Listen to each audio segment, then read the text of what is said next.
Saçlar da ağardı, her günüm derdi gübardı. Ömrümü yarım apardı, sabredip dözdüm bir anlık. Her işim oldu gümanlık, beləcə getdi cavanlık.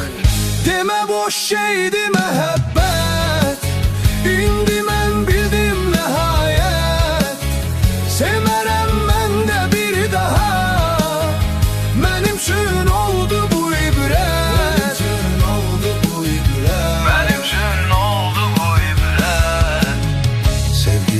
Çektim əziyyəti, içimdə təkcə xəlvəti. Nə dedi dinmədim qəti, yenə də sevdim mələyimi. Bilmədim sevgi kələyimi, boş yerə verdim ürəyimi. Demə boş şeydi məhəbbət, indi mən bildim nəhayət. Sevmərəm mən də bir daha, mənim üçün oldu bu ibrət.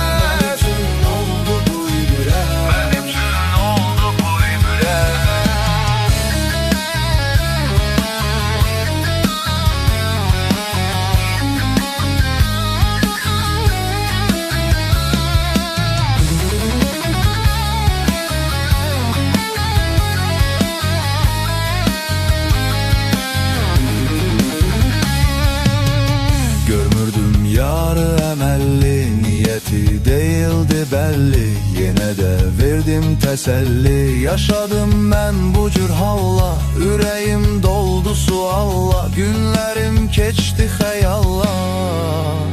Demə boş şeydi məhəbbət, indi mən bildim nəhayət.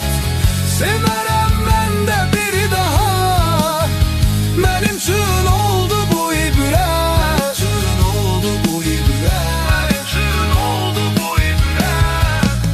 Düşdüm mən yarın sorağına, sevgidə olan marağına. Yenə də döndüm ayağına, qəmli günlərlə barışdım. Həmin o şuxa alışdım, sevgidən ötrü çalışdım. Demə boş şeydi məhəbbət, indi mən bildim nəhayət. Sevmərəm mən də bir daha, mənim üçün oldu bu ibrət. Mənim üçün oldu bu ibrət. Ötən günü var ağladım, düşünüb həm də ağladım. Baxıb rəsmin ayaqladım, bütün ömrüm gedirdi yarə. Qalmışam indi avarə, vurubdu qəlbimə yarə.